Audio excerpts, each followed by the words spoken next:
السلام علیکم ورحمۃ اللہ وبرکاتہ۔ بسم اللہ الرحمن الرحیم۔ اللہ کے بابرکت نام سے شروع کرتے ہیں جو بڑا مہربان اور نہایت رحم کرنے والا ہے۔ پارہ نمبر 30 اور سورہ القاریہ کا تعارف اور ترجمہ اور تفسیر بھی بیان کی جائے گی۔ چھوٹی سی صورت ہے اس لیے مختصر سا تعارف ہے اس کا۔ اس صورت کا نام القاریہ ہے۔ اس میں 1 رکوع، 8 آیتیں، 36 کلمے، 152 حروف ہیں۔ نزول با اتفاق علماء یہ مکی صورت ہے اور مضامین کی طرف غور کریں تو پتہ چلتا ہے کہ پہلی قیامت کے بارے میں استفسار کر کے لوگوں کو چکنا کر دیا۔ اس کے بعد ان لرزہ خیز حالات کو بیان کیا جو روز قیامت رونما ہوں گے۔ لوگ پروانوں کی طرح مدہوش بکھرے پڑے ہوں گے، پہاڑ دنی ہوئی رنگین اون کی طرح فضا میں اڑ رہے ہوں گے۔ پھر ارشاد فرمایا، سن لو جس شخص کو نیکیوں کا پلڑا اس روز بھاری ملے گا فقط اسے ہی خوش و خرم زندگی نصیب ہوگی، لیکن جس کی نیکیوں کا پلڑا ہلکا ہوگا وہ خاویہ میں پھینک دیا جائے گا۔ اور خاویہ کیا ہے یہ بتا دیا کہ دہکتی ہوئی تیز شعلوں والی آگ ہے، جیسا کہ آیت نمبر 1 کے مطابق کہ دل دہلا دینے والی کڑک۔ یہ زہرہ گداز کڑک کیا ہے؟ آپ کو کیا معلوم کہ یہ کڑک کیا ہے؟ جس دن لوگ بکھرے ہوئے پروانوں کی طرح ہوں گے اور پہاڑ رنگ برنگی دنکی ہوئی اون کی مانند ہوں گے۔ دنکی ہوئی جس کو پنجابی میں پنجی ہوئی روئی کہتے ہیں، جیسے کہتے ہیں کہ جائیں روح پنجا کے لیے آئیں۔ پھر جس کی نیکیوں کے پلڑے باری ہوں گے تو وہ دل پسند اپنی خوشی سے، یعنی جس طرح وہ خوش رہیں گے اسی طرح وہ عیش و عشرت کی زندگی جنت میں بسر کریں گے۔ اور جن کی نیکیوں کے پلڑے ہلکے ہوں گے تو ان کا ٹھکانہ خاویہ یعنی ایک دہکتی ہوئی آگ ہوگا۔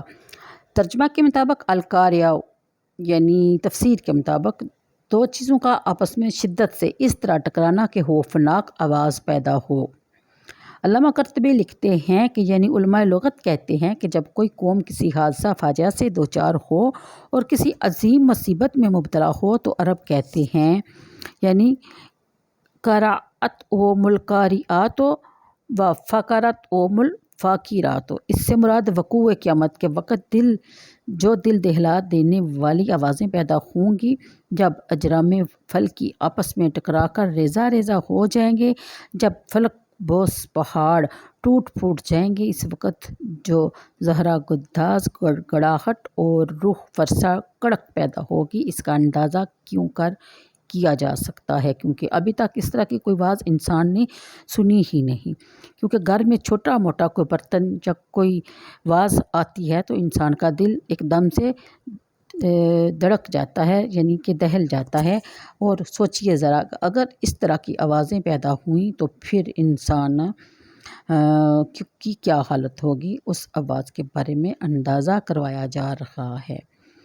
پھر بیان فرمایا جا رہا ہے کہ کسی بڑی توپ کا گولہ پھٹنے سے کانوں کے پردے پھٹ سکتے ہیں۔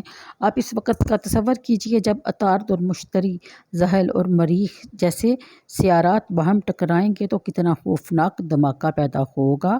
ما القاریات ما ادراک ما القاریات، اسی کڑک کے زہرہ گدازیوں کو بطور استفہام ذکر کیا جا رہا ہے۔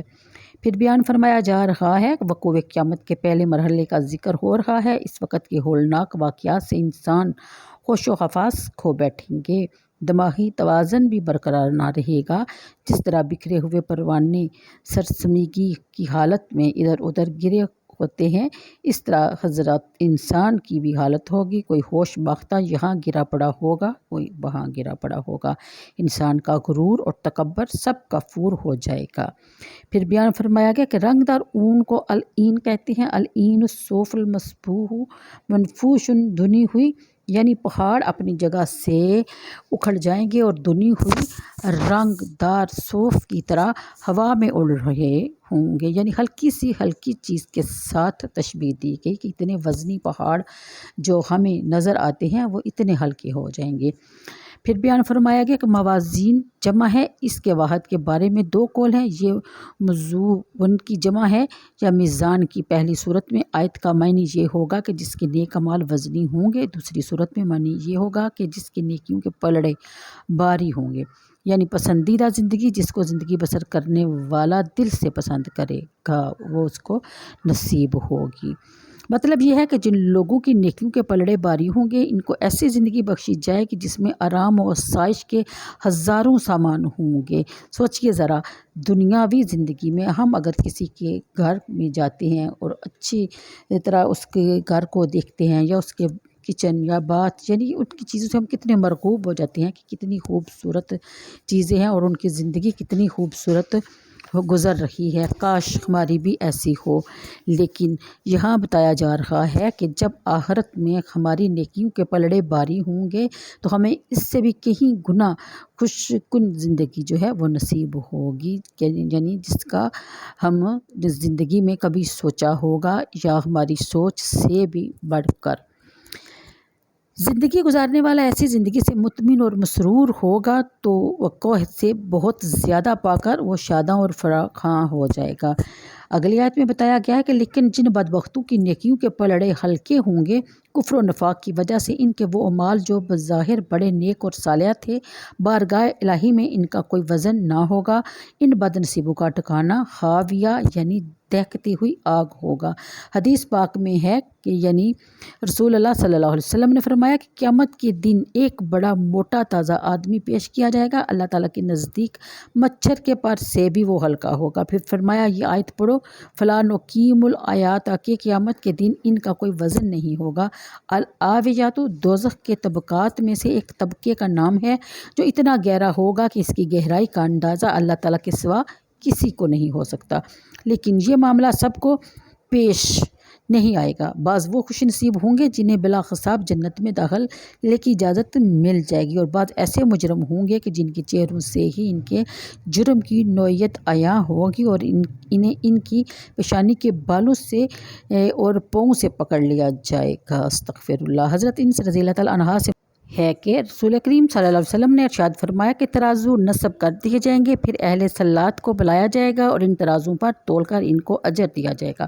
اس طرح حجاج کے ساتھ بھی یہی برتاؤ کیا جائے گا، لیکن جب اہل بلا کی باری آئے گی تو نہ ترازو نصب کیا جائے گا، نہ ان کے مال نامے کھولے جائیں گے، بلکہ ان پر رحمتوں کے بغیر حساب بارشات کی جائے گی، جس طرح قرآن کریم میں ہے انما یوفا، یعنی صبر کرنے والوں کو ان کا اجر بغیر حساب کے دیا جائے گا۔ علامہ پانی پتی یہ حدیث نقل کرنے کے بعد رقم تراز ہیں کہ شاید اہل بلا سے مراد اللہ تعالیٰ کے عاشق اور محب ہیں، جو اس کے نازل کی ہوئی مصیبتوں پر بھی اس طرح راضی رہتے ہیں جس طرح اس کی نعمتوں پر راضی رہتے ہیں۔